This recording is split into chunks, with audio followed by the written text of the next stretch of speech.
Y vamos a leer Romanos capítulo 12, versículo 1. Usted me sigue allí, por favor. Dice así: así que, hermanos, os ruego por las misericordias de Dios que presentéis vuestros cuerpos en sacrificio vivo, santo, agradable a Dios.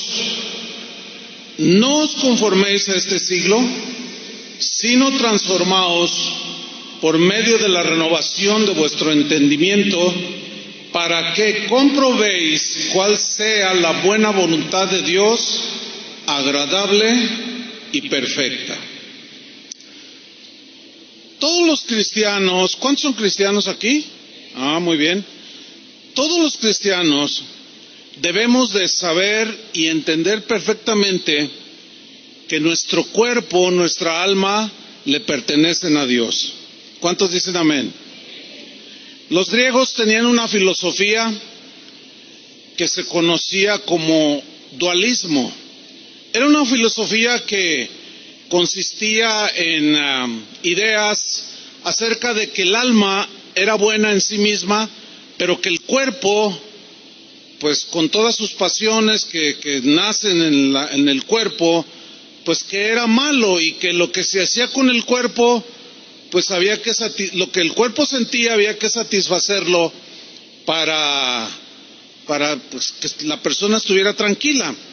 Ellos, los griegos, en su lógica decían: no importa lo que se haga con el cuerpo, al fin y al cabo va a morir, entonces hay que satisfacer al cuerpo.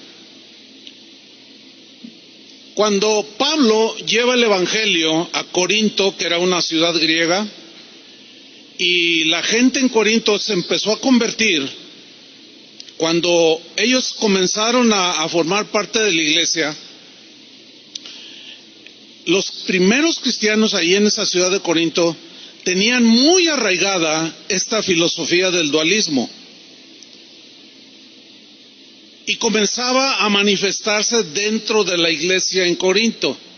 Y el apóstol Pablo les escribió una carta, dos cartas, pero en la primera él les, por medio de la palabra de Dios, les refuta esa falsa filosofía de que puedes hacer con tu cuerpo lo que tú quieras.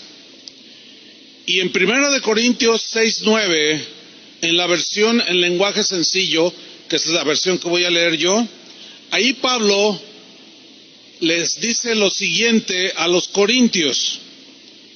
Dice 1 Corintios 6:9: no se dejen engañar, refiriéndose a esa filosofía dualista, ¿sí? No se dejen engañar, les dijo. Ustedes bien saben que los que hacen lo malo no participarán en el reino de Dios. Dice Pablo: me refiero a los que tienen relaciones sexuales prohibidas. Me refiero a los que adoran a los ídolos. Me refiero a los que son infieles en el matrimonio. Me refiero a los hombres que se comportan como mujeres. Me refiero a los homosexuales, a los ladrones, a los que siempre quieren más de lo que tienen, a los borrachos me refiero, a los que hablan mal de otros, y me refiero también a los tramposos. Ninguno de ellos participará del reino de Dios. En el versículo 11, el apóstol Pablo continúa diciéndole a los corintios, después de darle una breve lista, dice así: y algunos de ustedes eran así. O sea, algunos de ustedes vivían como ladrones, como estafadores, eran pervertidos sexuales. Algunos de ustedes eran así, pero Dios les perdonó esos pecados y los limpió y los hizo parte de su pueblo. Todo esto fue posible por el poder del Señor Jesucristo y del Espíritu de nuestro Dios. Versículo 12. Algunos de ustedes dicen, una versión dice, sin embargo, algunos de ustedes siguen pensando, siguen diciendo, soy libre de hacer lo que quiera. Así decían algunos cristianos, soy libre de hacer lo que quiera. Y Pablo le responde, claro que sí, pero no todo lo que uno quiere nos conviene. Y por eso, hablando de sí mismo, no permito que nada me domine a mí. Yo tengo control sobre mi cuerpo. Y enseguida les dice la razón del por qué. Versículo 13. También dicen, la comida es para el estómago. Pues sí, lógicamente, ¿no? Pero ellos se referían a comer y comer con la gula, pues. Sin medida alguna. La carne pide, pues hay que darle. La comida es para el estómago, dicen algunos, y el estómago es para la comida. Claro que sí, pero Dios va a destruir las dos cosas, el cuerpo y la comida. O sea, el cuerpo tiene que morir. Entonces, ¿para qué es el cuerpo? Dice Pablo, en cambio, el cuerpo no es para que lo usemos en relaciones sexuales prohibidas. No, dice. Al contrario, debemos usarlo para servir al Señor, pues nuestro cuerpo es de Él. ¿De quién es tu cuerpo? ¿A quién le pertenece todo tu ser? Díganlo fuerte. Muy bien. Los corintios, como estaban sumergidos en esa teoría del dualismo, seguían practicando ese tipo de cosas. Y Pablo dice, no se equivoquen, no se equivoquen. No. Nadie que haga eso va a participar del reino de Dios. En el versículo 15 dice así, ustedes saben que cada uno de ustedes forma parte de la iglesia. Ahora ya sabían ellos, así como nosotros que formamos parte de la iglesia, que es el cuerpo de Cristo. Y dice Pablo, no está bien, no es correcto que una parte de ese cuerpo o algún cristiano, alguna cristiana, no está bien que una parte de ese cuerpo de la iglesia de Cristo se junte con una prostituta. No, dice, no está bien. 16. Pues al tener relaciones sexuales con ella, se hace uno con ella. Así lo dice la Biblia o las Escrituras. Los dos serán una sola persona, una sola carne. El asunto con las relaciones sexuales que están permitidas por Dios es dentro del marco del matrimonio. Fuera del matrimonio, cualquier relación sexual de cualquier tipo está rechazada por Dios. Es inadmisible delante de Dios. ¿Por qué? Fíjense lo que dice en el versículo 17. En cambio, quien se une con el Señor se hace uno solo, un solo cuerpo espiritual con Él. Aquí Jesús está diciendo, Pablo está diciendo que cuando un hombre, en este caso un cristiano, se junta con una prostituta, se hacen una sola carne. El asunto con la relación íntima es que, ¿por qué dijo Dios que se hace uno solo? O sea, hay una unidad no solo física, sino también espiritual. Y hay una transmisión, esto es espiritual, hay una transmisión de espíritu o espíritus que estén en... Imagínate, una prostituta que ha pasado por 1000 hombres. Imagínate, va un hombre, un cristiano, tiene relaciones con una prostituta. Imagínate todo lo que se le transmite de 1000 hombres con la que estuvo esta mujer. Por eso es que la relación matrimonial es sagrada y está en el marco del matrimonio. Porque hay una unidad no solo física, sino también espiritual. Y hay algo que se transmite, así como físicamente se transmite, también espiritualmente. Y los corintios, como decían, que el cuerpo pues había que darle lo que pide, Pablo dice, no pueden ustedes estar haciendo esto. Porque cuando uno se une con el Señor, es uno con Él. ¿Y a poco no hay una transmisión del Espíritu de Dios a nosotros? ¿Verdad que sí? Y la relación con Él es espiritual y también transmitimos, ¿sí? Dice el versículo 18, no tengan relaciones sexuales prohibidas. No, dice Pablo. Ese pecado, lean con atención, ese pecado de relaciones sexuales prohibidas le hace más daño al cuerpo, el cuerpo humano, que cualquier otro pecado. ¿Leyeron bien? Le hace más daño que cualquier otro pecado. El cuerpo de ustedes, dice Pablo, es como un templo. Y en ese templo vive el Espíritu Santo que Dios les ha dado.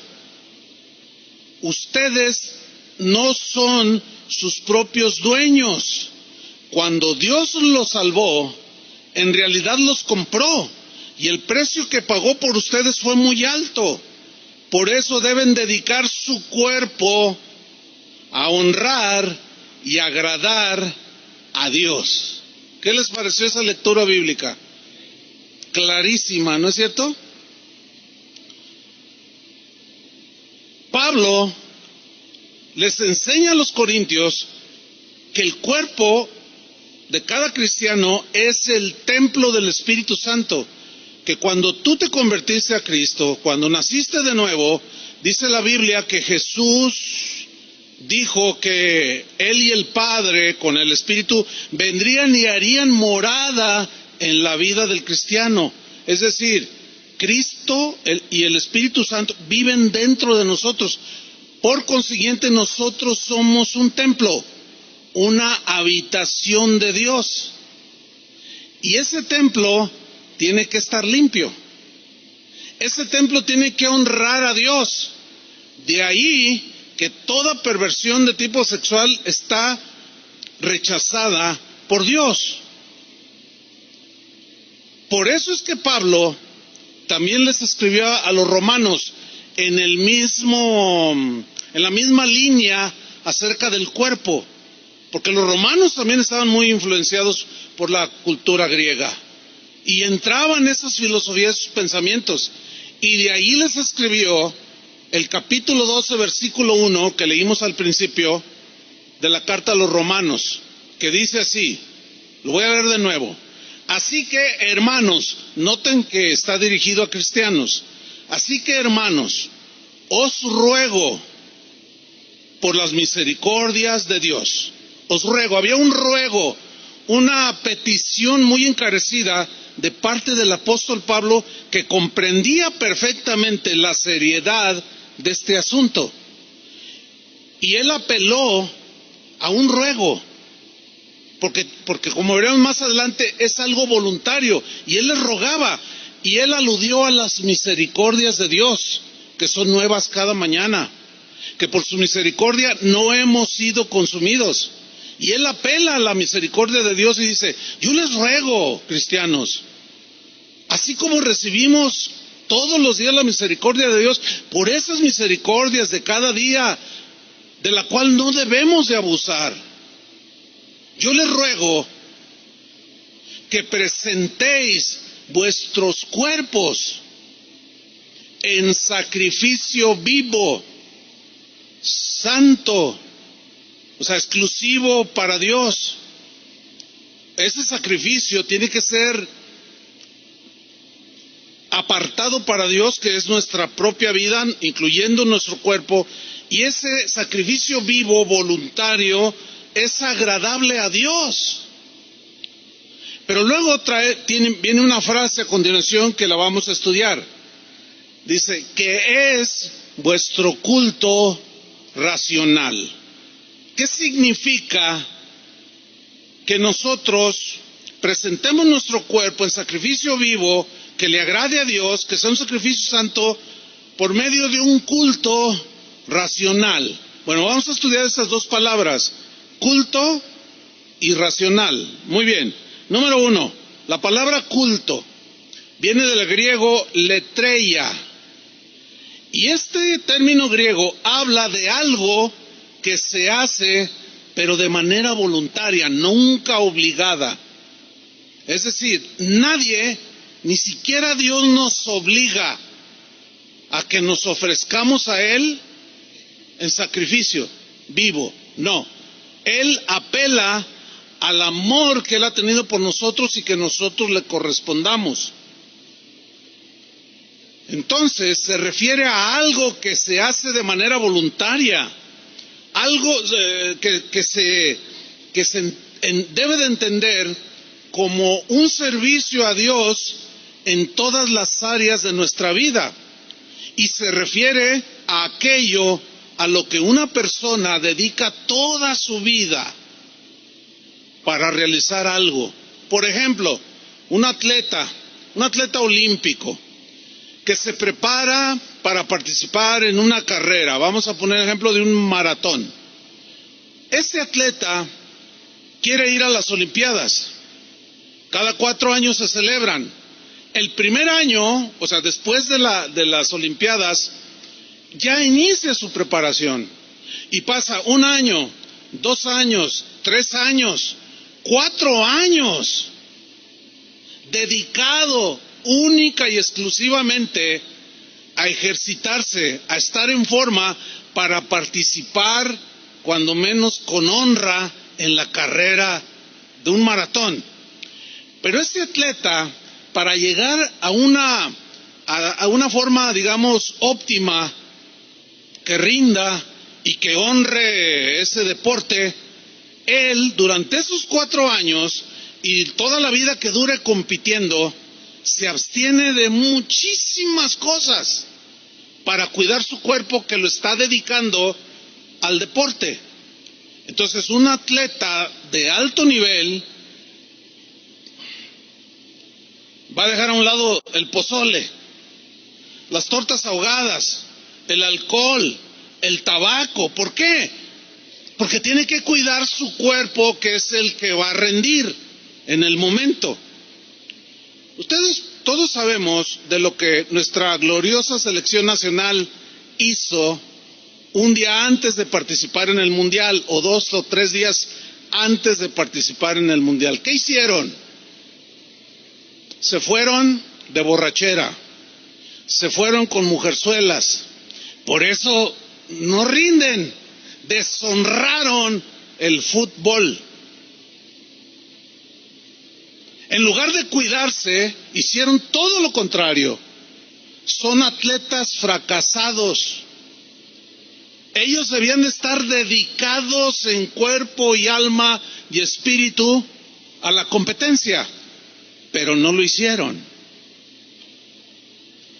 Y se ve inmediatamente que los que quedaron en los primeros lugares, esos totalmente dedicados. Bueno, esa es la idea aquí de culto, hacerlo de una manera voluntaria, pero ofreciendo tu cuerpo, absteniéndote de las cosas que te van a eliminar de la carrera. ¿Me estoy explicando? Ese es un principio fundamental de la vida cristiana. Es un principio fundamental. El verdadero culto o servicio a Dios, la verdadera adoración a Dios, es ofrecerle nuestro cuerpo, nuestra alma, nuestro espíritu. Y esto es todos los días, no solamente un par de horas o 3 horas el día domingo, no, porque el verdadero culto, que es voluntario, el verdadero servicio a Dios, no consiste en ofrecerle rituales. No, yo me acuerdo cuando mi mamá me mandaba a misa, pues no me gustaba ir a la misa. Entonces me hacía allí medio el que se me iba el tiempo, pero llegaba la bendición. ¿Sí se acuerdan? Porque muchos lo hacían. Llegaban al último, a la bendición, cuando el sacerdote daba la bendición y ya uno llegaba 3 minutos antes y ponía uno la carita de San Martín de Porres y se ponía uno así, ¿verdad? Y reciban la bendición, decía el sacerdote, y bendecía con sus manos y todos amén, ¿verdad? Entonces yo salía y mi mamá me preguntaba, ¿fuiste a misa? Le dije, ya cumplí. Fíjense cuál era la idea: hacer ritual, algunas señas, hacer algo ritualista, pero nada que saliera del corazón. No. ¿Se acuerdan cuando Jesús tuvo aquella plática con una historia que no hace mucho estudiamos, la historia de Jesús y la samaritana? Dame de beber, le dijo Jesús. Y él le contesta, ¿cómo me pides a mí de beber? Los judíos y los samaritanos no nos tratamos entre sí. Mira, si tú tomas de esta agua, le dice Jesús, vas a volver a tener sed. Pero si bebes del agua que yo te daré, no tendrás sed jamás. La mujer le contesta, Señor, dame de esa agua. Y Jesús le dice, ¿quieres de esta agua? Sí, Señor. Ve y llama a tu marido y ven acá. Y la mujer le contesta, bueno, no tengo marido. Y Jesús le dice, bien has dicho, no tengo, porque 5 has tenido. Y el que ahora tienes no es tu marido. Vives en un amaciato, en una relación que implica relación sexual prohibida por no estar casados. Entonces la mujer se sorprende de que Jesús sabía su vida. Y enseguida ella, de manera, pues como cualquiera de nosotros, como lo hacíamos, ella le cambia la plática a Jesús y le dice, nuestros padres adoraron en este monte. Ustedes dicen que en Jerusalén debe de adorarse, pero nosotros decimos que es acá en este monte. Y Jesús le responde, mira mujer, la hora viene y ahora es cuando los verdaderos adoradores adorarán no en un templo hecho de manos, no en un lugar específico, sino la adoración será en espíritu y en verdad, porque nosotros somos templos y Dios habita dentro de nosotros, y la adoración a Dios es de corazón, de espíritu, incluye el cuerpo, pero es una adoración y un servicio a Dios cotidiano, de todos los días, no es un ritualismo. Esta mujer pensó que ya cumplía con Dios con ir al templo a orar o a cantar algunos salmos, pero había pasado por los brazos de 6 hombres. Pero ella pensaba que haciendo ritual o rituales, Dios se iba a agradar de ella. Hay mucha gente que sigue pensando igual, así como los corintios que tenían muy arraigada la filosofía del dualismo. Así hay mucha gente aquí en México, ya no estoy hablando de otros lugares, que cuando llegaron a Cristo traen una mentalidad de rito, de ritos, de cosas que hacemos, y llegamos a caer en el error de decir, ya cumplimos. Yo me acuerdo que yo cumplía, pero después mi mamá me decía, oye, te llamó por teléfono, te buscó uno de tus amigos. Ah, sí, bueno, ahorita vengo, ya me voy. ¿A dónde voy? Pues voy con ellos. ¿A dónde cree? Pues a tomar. Y yo pensaba, estaba engañado, que con hacer acto de presencia a la bendición ritualista, ya todo iba a estar bien, nada más lejos de la verdad. ¿Ustedes creen que haya cristianos que van a iglesias cristianas como esta, que vienen para cumplir? Sí. Es probable que esté viendo algunos, porque sus vidas no son lo que Dios espera que sean. Pero el concepto bíblico, lo que Jesús quiso decir cuando dijo, la hora viene y ahora es cuando los verdaderos adoradores adoran en espíritu y en verdad, Él se refiere a esa acción voluntaria, pero que involucra todo tu ser, todo tu tiempo, las 24 horas del día, que implica que cuando tú vas al trabajo, Cristo va en ese templo, que eres tú. Cuando vas a la escuela, Cristo va en ese templo. Cuando vas al centro comercial, cuando vayas a donde vayas, tú eres un templo y Cristo está dentro de ti. Y tú ofreces tu pensamiento, tú ofreces tu cuerpo en sacrificio vivo, absteniéndote de las cosas que ensucian la casa de Dios.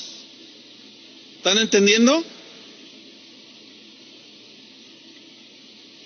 Pablo dijo en 1 Corintios 10:31, si pues coméis o bebéis, o hacéis otra cosa, hacedlo todo para la gloria de Dios.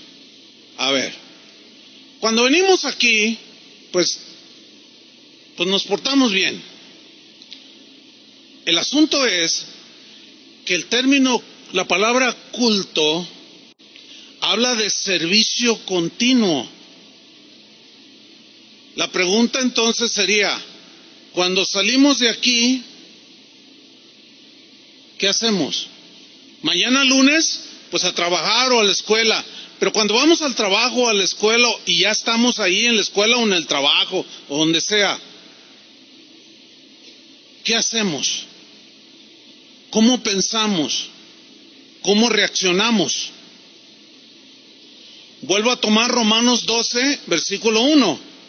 Así que, hermanos, os ruego por las misericordias de Dios, que presentéis vuestros cuerpos en sacrificio vivo, voluntario, santo, exclusivo para el Señor. Es un sacrificio que le agrade a Dios de tu cuerpo, de tu vida, que es vuestro ¿qué? Culto racional. Bueno, ya estudiamos lo que es el culto, es el servicio continuo de manera voluntaria. Pero luego viene otra palabra, que es racional. A ver, digan todos racional. Bueno, esta palabra racional viene de una palabra griega, logikos.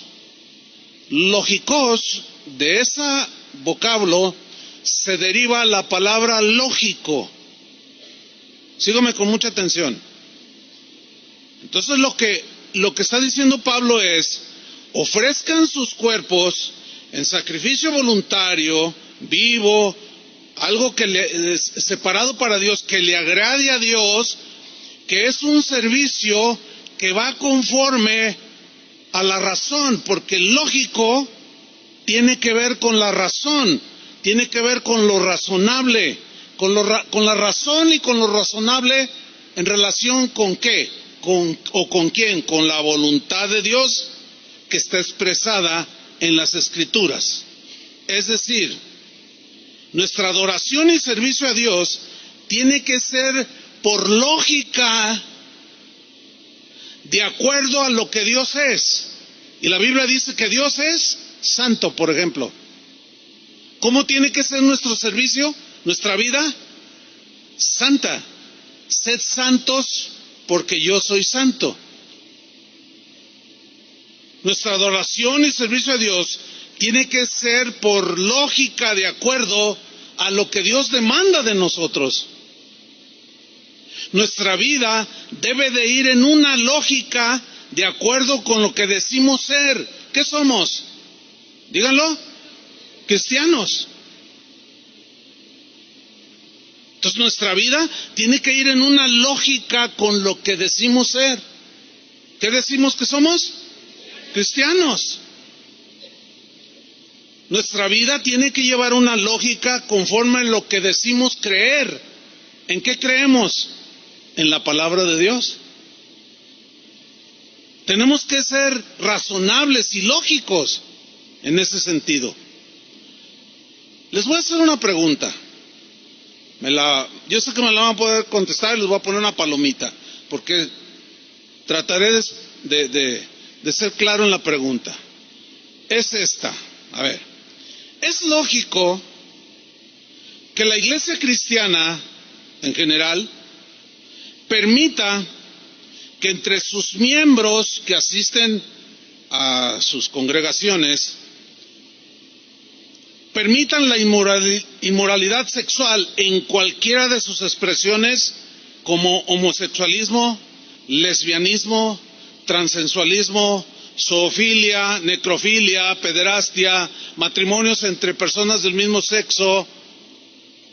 ¿Es lógico que la iglesia cristiana permita estas conductas en sus miembros? No. No es lógico. No es un culto racional, no es un culto lógico, conforme a lo que decimos ser. Si no eres cristiano, tú andas en tu lógica. ¿Me explico? Tú dices, no, pues qué, si a mí me gusta un hombre, yo me meto con él y qué. Está bien, tú eres lógico, al menos eres congruente, porque haces lo que piensas.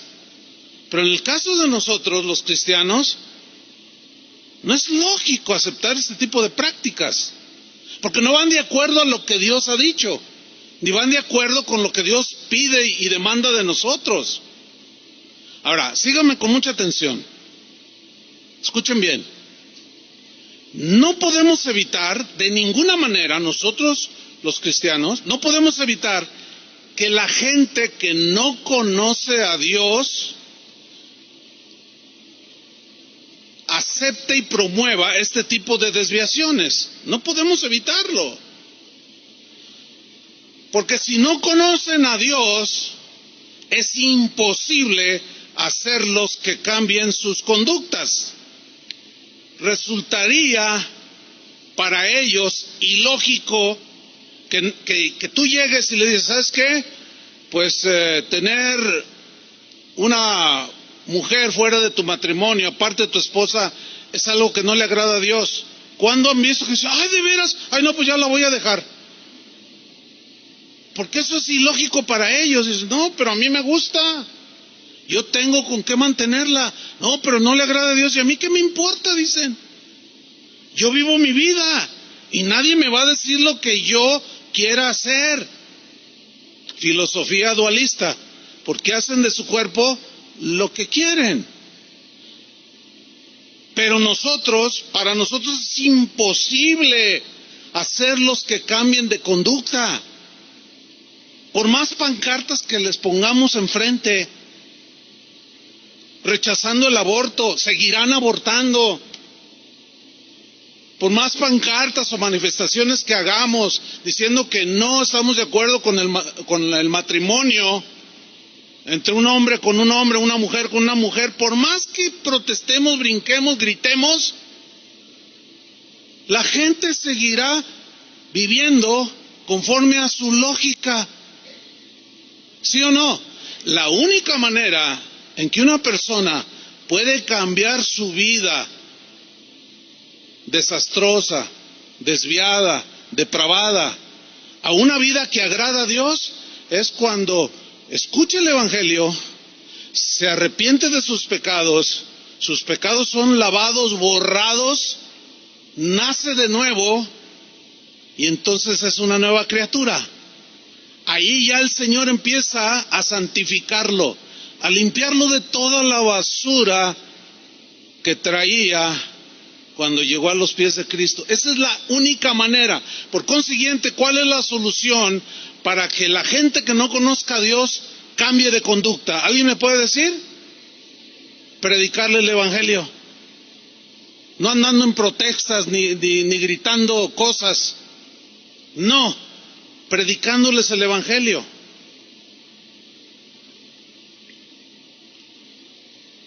Esta gente sin ley de Dios que los gobierne, porque se gobiernan a sí mismas, hacen leyes para hacer legítimo este tipo de prácticas que son aberrantes. Pero para Dios seguirán siendo prácticas prohibidas. Para Dios seguirán siendo prácticas ilegítimas. Y alguien podrá decir, sí, pero yo no creo en Dios, yo soy ateo. Bueno, el hecho de que una persona sea atea no significa que Dios no existe. Además, como alguien dijo sabiamente, mira, en realidad no hay ateos, porque en cuanto se mueren se les acaba lo ateo, porque van directamente a donde ellos oyeron que había un lugar. Esta gente sin ley promueve hacer legítimas prácticas que Dios rechaza. Por consiguiente, sus vidas no glorifican a Dios. Pueden tener rituales, pueden amarrarse una penca de nopales en la espalda e irse de rodillas a no sé dónde. Pueden rezar 20,000 Padres Nuestros, pero siguen siendo rechazados por Dios. ¿Por qué? Porque eso no agrada a Dios. Así de sencillo. Hace unos años recibí una carta. Escuche con atención esto. En esa carta estaba firmada por un pastor en Estados Unidos. Y la carta decía, estamos los pastores aquí en esta parte de Estados Unidos y creo que el mundo entero debería estar muy contento de que haya salido a la luz toda esa corrupción de inmoralidad que los sacerdotes en la Iglesia Católica han cometido a través de los años. Tantas violaciones de niños inocentes. ¿Saben de lo que estoy hablando, no? No es para nadie escondido esto. Esto ha sido un escándalo que la Iglesia Católica ha tenido.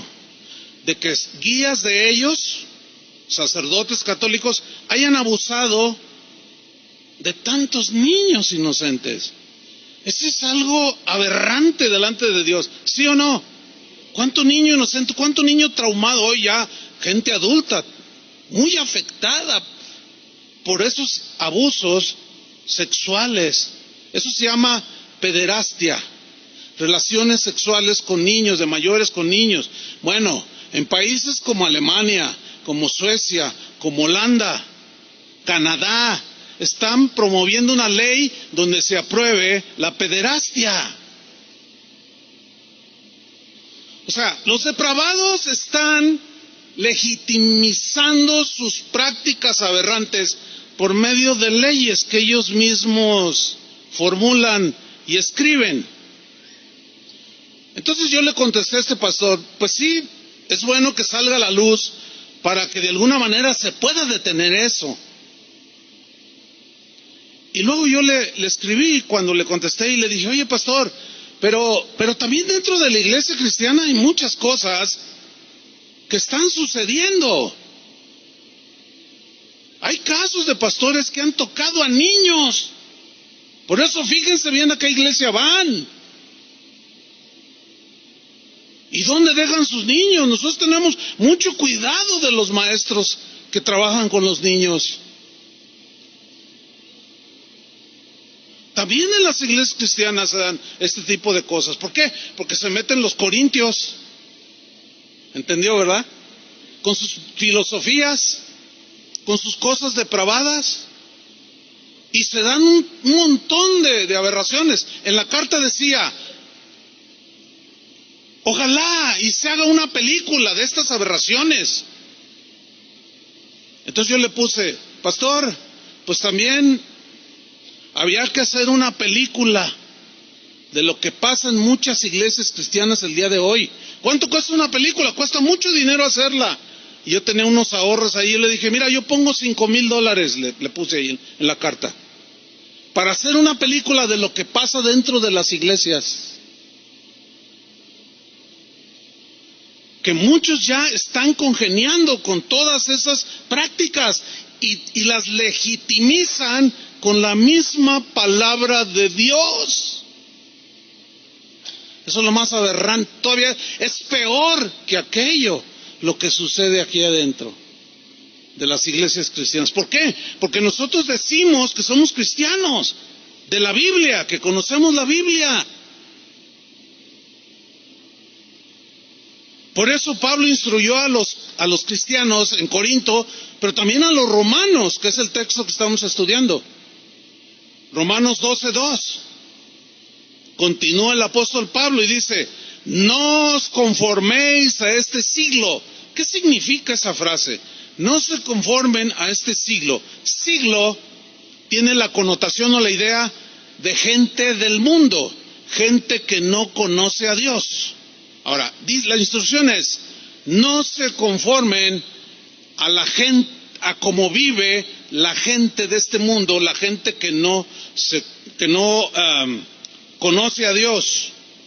Ahora, aquí la palabra conformarse viene del griego susquematizo.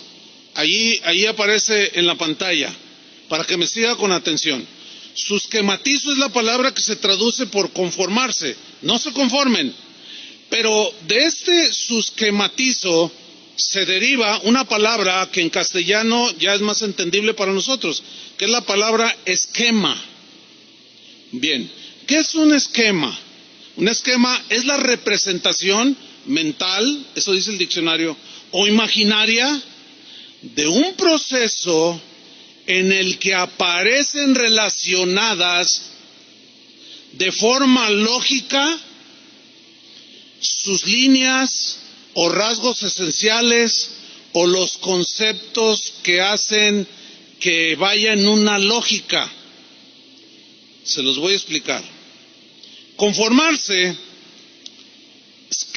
susquematizo, también se traduce por amoldarse, adecuarse, adaptarse, acomodarse. Bien, pregunta: ¿por qué las personas que no conocen a Dios hacen leyes para legitimizar prácticas aberrantes? ¿Por qué hacen leyes para legitimizar sus acciones? ¿Por qué? Bueno, simplemente porque ellos actúan de forma lógica en sus esquemas. ¿Está entendiendo? Conforme a su modo de pensar. Ellos, los que no conocen al mundo, los que son de este mundo, que Pablo dijo: no se amolden a ellos, no se adecúen, no se adapten, no se acomoden. Ellos son congruentes con su modo de pensar y lo plasman en leyes para legitimizar sus prácticas. Ellos son lógicos. O sea, a ver, aquí está un hombre que dice: no, pues ¿qué tiene que se case un hombre con un hombre? Pues es muy de ellos. Pero pues la gente rechaza eso. No, vamos a hacer una ley. Y toda la gente aplaude. Y los periodistas y los de opinión pública y muchos políticos aplauden y dicen: wow, ya estamos llegando como Holanda, ya estamos siendo como Canadá, los Estados Unidos, que están legitimizando todo ese tipo de prácticas. Entonces ellos están obrando conforme a su lógica. ¿Me estoy explicando? Son congruentes con su modo de pensar. Pero la amonestación para nosotros es contraria a lo que la gente del mundo vive. El esquema para nosotros es diferente. Romanos 12:2. No os conforméis a este siglo. Es decir, no se amolden, no se adecúen, no se adapten, no se acomoden a la forma de pensar de la gente que no conoce a Dios.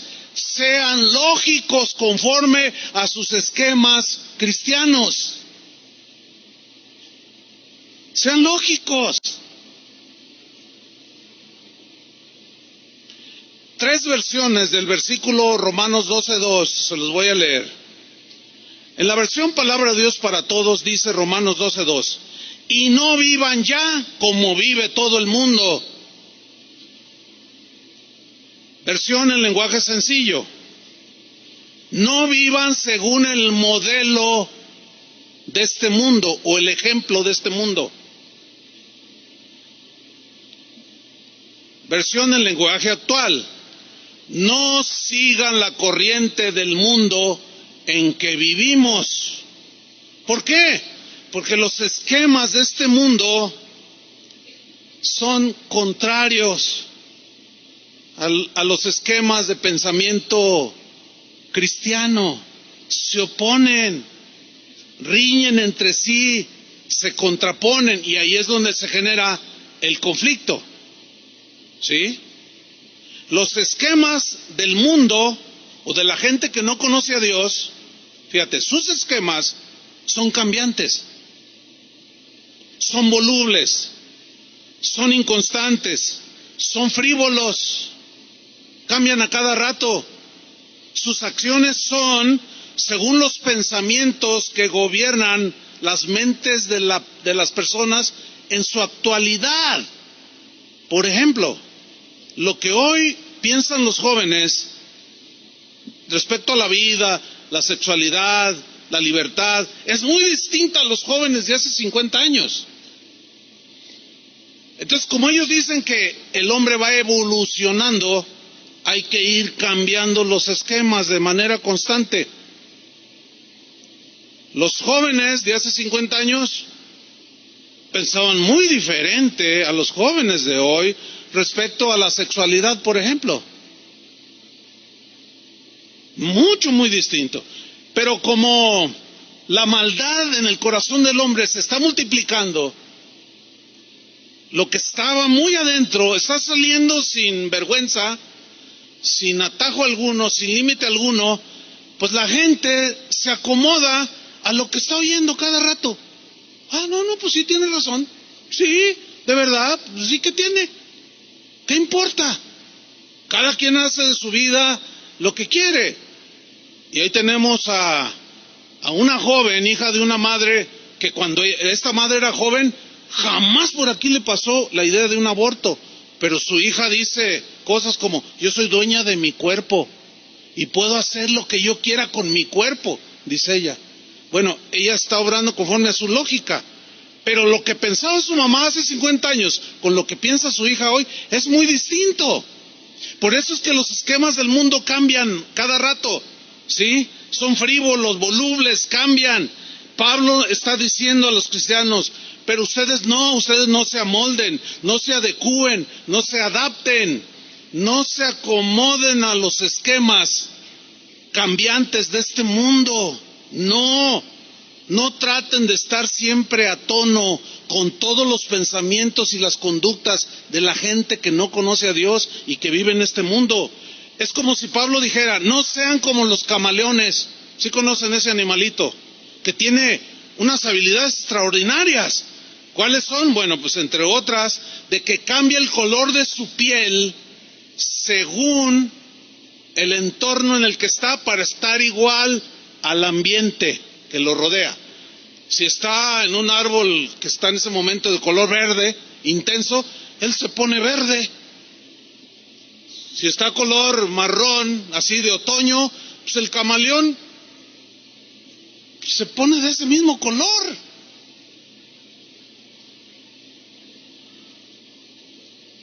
En el mar hay un montón de animales, de peces, seres vivos que toman la forma de una piedra. O sea, se hacen al entorno. ¿Me estoy explicando? Claro, ellos lo hacen para evitar los depredadores. Y ven y dicen: no, pues ahí está una piedra. Pero no, es un pez que se transforma de acuerdo a lo que está a su alrededor. Y para nosotros, Pablo nos dice: no sean como los camaleones. O sea, hoy piensan de una manera la gente de este mundo, y tú te haces un camaleón y piensas igual que ellos. Y al rato, en 10 años, cambia el esquema de pensamiento y te vuelves luego verde, y luego azul, y luego rojo. No, dice. Para nosotros no es eso. Nosotros tenemos que ser constantes, firmes en los esquemas de Dios. La Constitución Política de los Estados Unidos Mexicanos, que se conoce como la Carta Magna, o sea, la carta más más importante escrita. Esa carta, en ella contiene artículos que gobiernan las vidas de los habitantes de este país. Nosotros tenemos que sujetarnos a la Carta Magna o a la Constitución. Cuando usted oye hablar a los políticos, conforme a derecho, dicen, conforme a la Constitución, dicen. Bueno,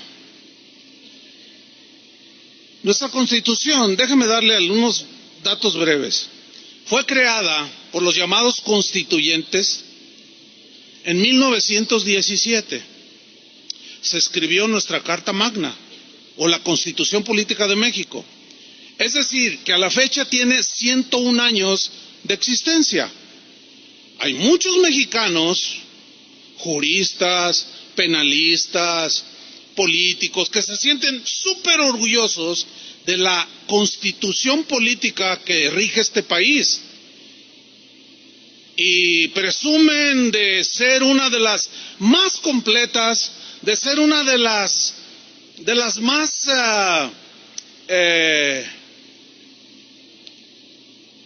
plenas en cuanto a las leyes que de allí emanan para gobernar a los mexicanos.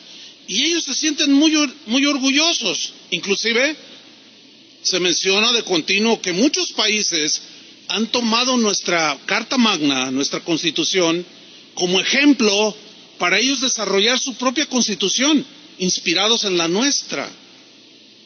Bueno, déjenme decirles algo. Les voy a leer un breve artículo que tomé del diario Milenio respecto a la Carta Magna. Estamos hablando de que los esquemas del mundo son cambiantes. O sea, la gente cambia. ¿Qué hay que cambiar? Vamos a ver qué dice este artículo tomado del diario Milenio. Dice así: la Constitución vigente ha tenido más de 700 cambios, más de 700 reformas que han modificado el texto original. ¿Qué le parece? Dice, esto es normal. Fíjate, esto es normal. Esto es algo natural si se reflexiona sobre las necesidades, sobre los pensamientos que se plantearon en el México de 1917 y las necesidades que hoy tienen los habitantes del México actual. Cambian muchas cosas. Por lo tanto, nuestra Carta Magna necesita ser cambiada, renovada, ajustada. Le quitan, le ponen, le añaden. De los 135 artículos, 136, que contiene nuestra Constitución en su texto original, solo 22 se mantienen intactos. O sea, la que nos rige, llega un momento en que estás anticuada, no te adecuas a como hoy están pensando ni los jóvenes, ni los de tendencias sexuales de cualquier tipo. Entonces te vamos a borrar algunas cositas, te vamos a cambiar, te vamos a añadir, lo hacemos ley y ¡viva México! ¡Qué manera de pisotear nuestra Carta Magna! ¿Sí o no? Esa Carta Magna, además de cambiarla, muchas veces, a cada rato, se dice que el presidente actual es el que más reformas le ha hecho a nuestra Constitución. Más de 130 reformas, cambios. Imagínate nomás. ¿A qué te vas a agarrar? ¿A qué nos vamos a asir los habitantes de este país?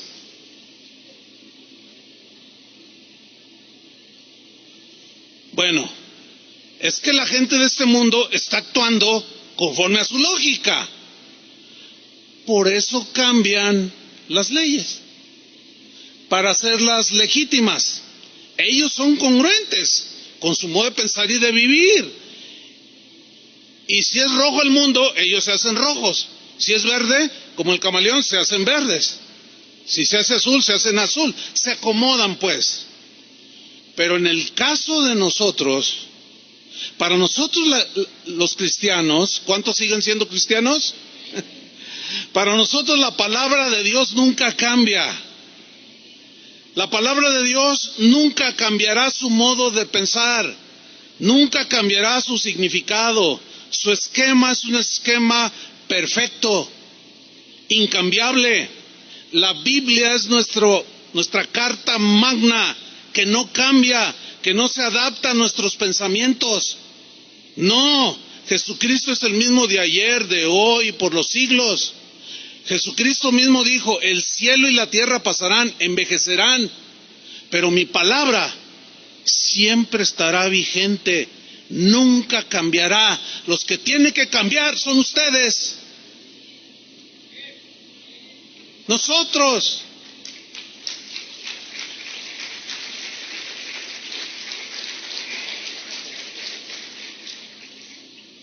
Desgraciadamente muchos cristianos hoy están pisoteando la carta magna que nos dejó el Señor y la están cambiando a su antojo.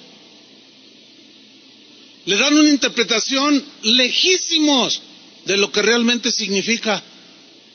Eso es lo grave de estos tiempos.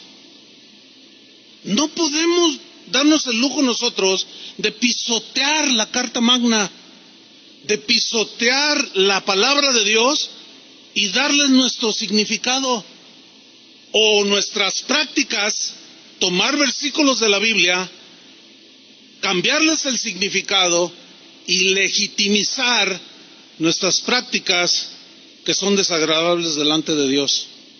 ¿Sabía usted que el día de hoy iglesias que se dicen cristianas como esta están ordenando pastores homosexuales? ¿Sabía? Pues ya lo sabe.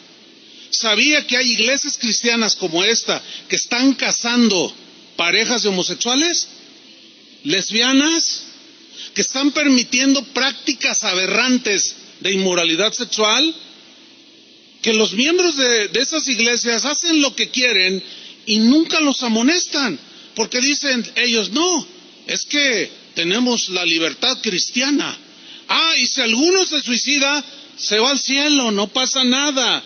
¿Qué está pasando, hermanos? Pero yo quiero decirles algo con contundencia. Con la gracia de Dios nos vamos a mantener en la palabra de Dios. A algunos no les va a gustar porque ya se hicieron camaleones al mundo. Hace un rato que yo leía las escrituras de 1 Corintios capítulo 6, algunos hicieron sus gestos porque no les gusta. Ay, sí, ¿a poco? Bueno, vive tu lógica, vive tu culto racional, o sea, conforme a tu lógica.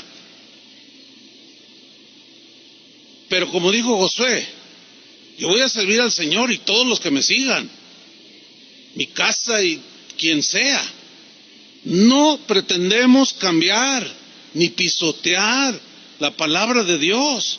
El día de hoy ya no se sabe distinguir una iglesia de un centro nocturno. Hace poco una señora me escribió y decía, ay pastor, acabo de llevar una decepción, me cambié de país, busqué una iglesia cristiana, me dijeron, pues por ahí hay una. Y llego y entro y dije, ay, esto es una cantina. Y le dije, pero ¿cómo? Dice, sí, pero yo me salí, pero luego decía, Centro Cristiano X, ¿no? Dice, pero tenían mesas adentro, estaban a media luz, era una iglesia. Yo pregunté, ¿es una iglesia? Es una iglesia. Oiga, pero qué gente bien rara. Es que aquí somos incluyentes, aquí nadie es discriminado. O sea, en otras palabras, aquí aceptamos tal y como eres. Nunca nadie te va a decir un mensaje que te ofenda, para que te sientas a gusto. O sea que el mundo ya entró dentro de la iglesia. Las prácticas de la gente que no conoce a Dios han entrado a la iglesia, y eso es justamente lo que dice la Biblia, que no nos conformemos, que no nos adecuemos. Y es lo que está sucediendo, hermanos. Sigo adelante. Romanos 12:2. No se conformen a este siglo, sino transformaos, dice, por medio de la renovación de vuestro entendimiento. Aquí la palabra que usa para transformaos es la palabra metamorfo. De ahí se deriva la palabra metamorfosis. ¿Se acuerdan cuando íbamos a la primaria? Que la maestra decía, nos daba aquellas clases de biología y decía, miren, ¿qué es esto, niños? Y todos decíamos, es un gusano. ¿Se acuerdan? Dicen, pues fíjense que no, es una mariposa. ¿Se acuerdan de esas clases? Y nosotros, no, es un gusano, está bien feo. No, entonces ya nos explicaba, mira, es que esto que parece un gusano, en realidad adentro se está formando un insecto que es bellísimo. Ustedes las conocen, niños. Y todos decíamos, ¿y qué es, maestra? Digo, es que yo me acuerdo de esas clases, ¿no?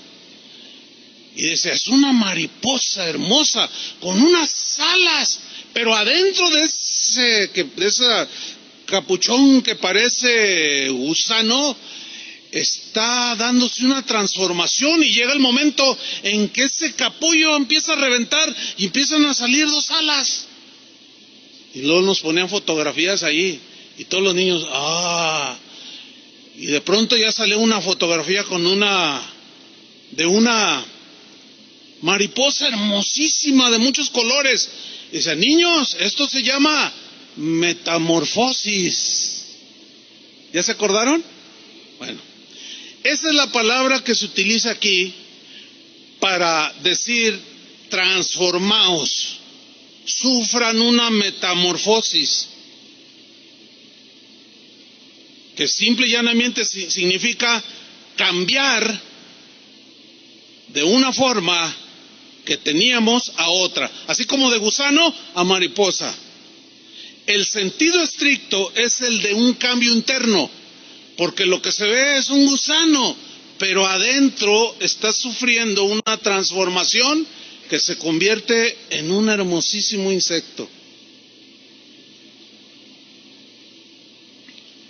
La importancia que le da la Biblia a la transformación interna es fundamental. Tú eres lo que eres. Hay un dicho que dice que el hábito, ¿qué? No hace al monje, o sea, no porque te pongas un hábito ya eres monje. Bueno, ese es un dicho que tiene su sabiduría y la voy a aplicar ahorita. No porque vengas aquí ya eres cristiano, ¿verdad? No porque le des una patada a la pelota ya eres futbolista, ¿verdad que no? No porque te metes a una cochera eres un auto. No. Sin embargo, la Biblia le da un énfasis a la transformación interna, a la metamorfosis de adentro hacia afuera, porque lo que somos en realidad es lo que está dentro. Esa es nuestra realidad. Lo que pensamos es lo que realmente somos. Miren, en la tarde yo puedo irme a jugar fútbol y me pongo un atuendo. Me pongo una camiseta de las Chivas o de la América, me pongo unos zapatos de fútbol, unos shorts, y me llevo un balón, si soy portero, unos guantes, y todos dicen, se va a jugar fútbol. Bueno, termino de jugar fútbol, y en la noche tengo una boda, y me pongo un traje, de acuerdo a la ocasión. Bueno, yo sufrí una transformación en unas 3 horas, de un atuendo de futbolista a un atuendo formal para una celebración de una boda. Pero yo sigo siendo la misma persona. Entonces lo externo no es lo que está pidiendo el Señor que sea transformado. Hay algunas cosas que debemos de transformar, pero el énfasis es la transformación de dentro. Pablo dice que tenemos que experimentar un cambio, pero interno, de gusano a mariposa. Un cambio de carácter, un cambio de mente, de pensamiento, de manera de pensar, y por consecuencia cambia nuestra manera de actuar. En otras palabras, un cambio lógico de acuerdo a lo que es ser un cristiano, porque el cristiano es aquí, cuando salga, cuando se vaya a pasear con sus hijos, mañana que se va al trabajo, mañana que se va a la escuela, a donde quiera, el cristiano es. El cambio pues consiste en que si antes vivíamos dominados por la naturaleza humana en su más baja expresión, en su más bajo nivel, el cambio consiste en que ahora que somos cristianos, debemos vivir bajo el control, la influencia, el impulso del Espíritu Santo, obedeciendo la carta magna, entiéndase las Escrituras, porque el cristiano es una persona que ha cambiado en su esencia. Ahora ya debe vivir una vida sin egoísmo, ya no puede vivir una vida libertina, ya no puede vivir una vida inmoral, porque ahora sabe que el esquema de Dios es que tú eres templo de Él, Dios vive en ti y tú vives las 24 horas del día, las 4 semanas del mes, el mes completo, los 12 meses del año, hasta el último día de tu vida. De manera voluntaria, tú vas a amar a Dios. De manera voluntaria vas a dedicar tu vida, tu cuerpo, tu mente, tus pensamientos en santidad, en un sacrificio vivo que le agrada a Dios, que es tu culto racional, lógico, ahora que tú eres un cristiano. ¿Cómo se da todo esto? Respuesta: por la renovación. ¿Cómo viene el cambio y la transformación? Por la renovación de nuestro entendimiento, entiéndase, de nuestra mente. Porque la palabra renovación viene de una palabra griega, anakainosis, que habla de un ajuste que vamos sufriendo, de una transformación en nuestra visión moral, espiritual, que va conforme a las reglas del legislador que escribió la Carta Magna, que sí nos rige a nosotros. Es un ajuste de nuestros pensamientos a los pensamientos de Él.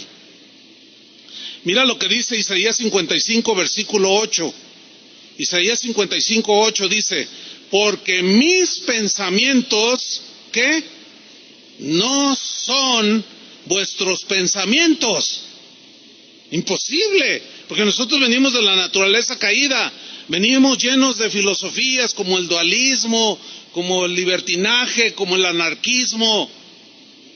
Dice: no, mis pensamientos no son vuestros pensamientos, ni vuestros caminos mis caminos, dijo Jehová.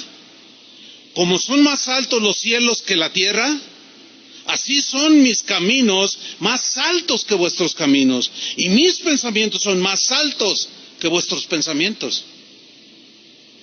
En síntesis, nosotros vamos de gusanos que se arrastran a un ser que vuela a las alturas con Dios. En síntesis, nosotros somos los que nos vamos a adecuar a los pensamientos de Dios. Nosotros somos los que tenemos que elevarnos al pensamiento de Dios. Porque Dios jamás va a cambiar su esquema como la gente anárquica, voluble, como los que cambian la Constitución de México. No. Los pensamientos de Dios son de esta altura y nosotros tenemos que elevarlos. Y para poder subir, tenemos que volar. Tenemos que sufrir una transformación para aletear y volar y alcanzar los pensamientos de Dios. Eso es, mis queridos hermanos, lo que la Biblia enseña como la manera de ser transformados. Porque cuando Cristo entra en la vida de una persona, esta persona se convierte en una nueva creación. Ahora hay un hombre nuevo. ¿Cuántos hombres nuevos hay aquí? Ahora hay mujeres nuevas que son mujeres de Dios. Y esto es cuando comenzamos a tener una mentalidad diferente. Por eso es que ahora como cristianos, cuando escuchamos esas cosas, que la ideología de género, que les van a decir a los niños en la escuela, que ¿tú qué quieres ser, niño o niña? Le preguntan al niño, ¿tú qué quieres ser? Bueno, pues yo soy un niño, pero si quieres puedes ser niña. Ah, pues entonces soy niña.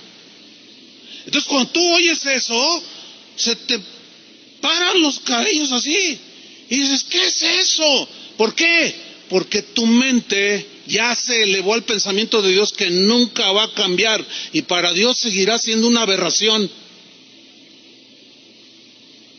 perversión, desviación. Y jamás debemos acomodarnos a la mente del mundo. El problema con esto es que nos va a generar agresiones. Escuchen bien lo que voy a decir. Nosotros nunca debemos agredir este tipo de personas. Hay muchas agresiones de unos y de otros, pero nosotros no debemos hacer eso. Así no es la guerra. Ellos, como simples seres humanos, merecen respeto, ¿sí o no? Nada más porque son seres humanos. Que no estamos de acuerdo con sus conductas, eso es distinto. Ahora, ellos tratan de que nosotros aceptemos su mente terrenal. No nos pueden obligar a nosotros, ¿verdad que no? No deben ni siquiera intentarlo, porque sería faltarnos al respeto. Pues de la misma manera, nosotros no podemos salir con pancartas, ni agarrar un micrófono, una entrevista en la televisión y decir un montón de cosas atacándolos a ellos. Y luego en la calle, mira, ahí van dos, y aventarles globos con agua, o aventarles algo, un jitomate. No. Déjalos que vivan en su lógica. Pero tú vive en tu culto racional. Habla del evangelio, o sé tú una Biblia viviente. Sé tú alguien que con su propia manera de vivir estás diciendo a los demás que sus conductas son desaprobadas por Dios, pero te va a generar ataques. Y ahí es donde, hermanos, no se dejen vencer. Ahí es donde tienen que ser valientes, porque se dan casos de que estás en tu trabajo y alguien comienza a contar un chiste, pero de esos rojos, delante de señoras, jovencitas, delante, no les importa ya a la gente ahora. Como yo anteriormente les mencioné, antes cuando había una entrevista, algo en la televisión, alguien decía una grosería, una palabra altisonante, le ponían un pip, y ahora ya lo quitaron, hasta en los comerciales ya. Entonces la gente ya se le hace normal, y al rato ya se le hace normal, y de pronto empiezas a hablar como ellos. Y cuentan el chiste rojo, y tú para no sufrir la agresión, o para no sufrir la vergüenza de decir que eres cristiano, te ríes a carcajadas. Tú, échate otro. Cuando alguien hace eso, cuando alguien dice cristiano, hace eso, y después a las 2 horas ve llorando al que contó el chiste porque le mandaron un telefonazo de que su hijo lo atropellaron, y tú te haces, oye, mira, déjame decirte, es que, fíjate, yo soy cristiano, y te va, ¿qué? ¿Yo también? No, pero yo soy cristiano Nunca vio la diferencia. No hay autoridad, se nos cae la autoridad cuando nos amoldamos a ellos y luego les queremos compartir de Cristo. No nos van a hacer caso, nos tiran a locos.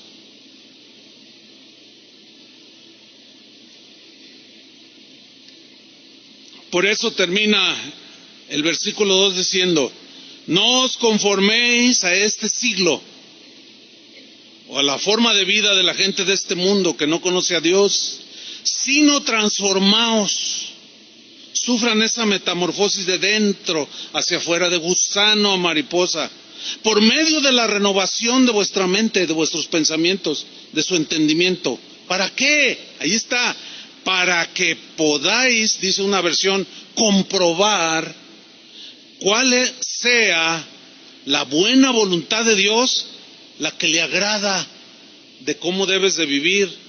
La buena voluntad de Dios agradable y perfecta. Concluimos, solo así podremos saber lo que Dios quiere, solo así podremos saber lo que es bueno, solo así podremos saber lo que es agradable y perfecto delante de Él, porque como cristianos, díganme si sí o no, queremos agradar a Dios. Pues hagámoslo, hermanos. Y no améis las cosas que están en el mundo. Cuando se refiere a cosas, no se refiere a cosas como una casa, las necesitamos. Se refiere a los pensamientos, a las prácticas de la gente que no conoce a Dios. Pero nosotros lo conocemos, ¿verdad? Y vamos a glorificar al Señor con nuestras vidas. ¿Cuántos dicen amén? Pónganse de pie y oremos. ¿Te podrías dedicar en sacrificio vivo al Señor? Levanta tus manos al Señor. Dile, Señor, limpia mi vida. Yo sé que no he estado, me he ensuciado con tantas cosas que hay en el mundo. He ensuciado mi mente, mis pasos no han sido muy sólidos, claros. Mis conductas, yo sé que algunas te han ofendido, Señor, pero sé que tú eres amplio en perdonar. Y también sabemos, Señor, que podemos caer, aún como cristianos sinceros, podemos tropezar, deslizarnos, ensuciar nuestras vestiduras, pero la sangre de Jesucristo sigue teniendo el mismo efecto de limpiarnos. Gracias, Padre, por la provisión que hay en Cristo Jesús. Pero esto no es licencia para hacer lo que queremos, no. Esto no es licencia para aún sacar versículos de la Biblia y legitimizar nuestras acciones, disfrazándolas. No podemos pisotear ni cambiar como la gente del mundo hace con sus cartas magnas, con sus leyes que ellos mismos ponen, que al rato las vuelven a cambiar y al rato les quitan, luego les añaden. No, para nosotros, Señor, tu palabra sigue siendo la verdad. Para nosotros Jesús sigue siendo el camino, la verdad y la vida.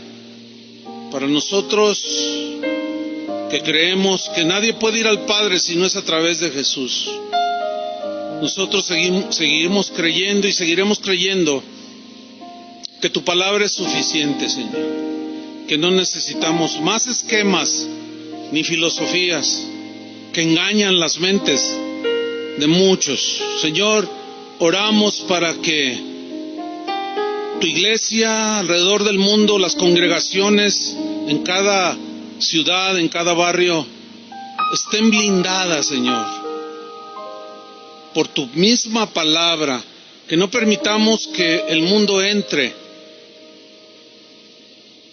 que la gente que venga cada día a las iglesias, que decimos que somos el cuerpo de Cristo, que las ideas distorsionadas, las ideas que nos desvían de tus caminos, esos pensamientos que no son los tuyos, vayan siendo desarraigados conforme tu palabra va penetrando en nuestros corazones, en nuestras mentes, y de esa manera ser transformados de gloria en gloria.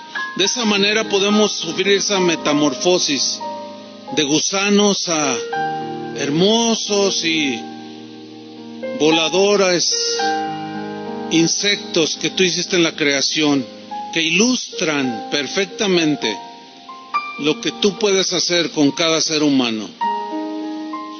Nos dedicamos, Señor, a tu servicio, no solo cuando venimos, sino donde quiera que estamos, Señor, guardando nuestro corazón, guardando nuestra mente, quitando toda amargura, perdonando, orando por el que nos calumnia, siendo luz y sal de este mundo, Señor. Gracias por hablarnos, recordarnos que no nos conformemos a la corriente de este mundo, Señor. Huid, huid, dice tu palabra, y no toquéis lo inmundo. Salid, pueblo mío, y no toquéis lo inmundo. Y os recibiré, dice el Señor, como mi pueblo, porque un día volveré Una iglesia sin mancha y sin arruga. Sí, Señor, nuestra vida está dedicada a tu servicio y a tu adoración. En el nombre de Jesucristo. Amén. Amén. Que Dios los bendiga, hermanos. Gracias, Señor. Amén.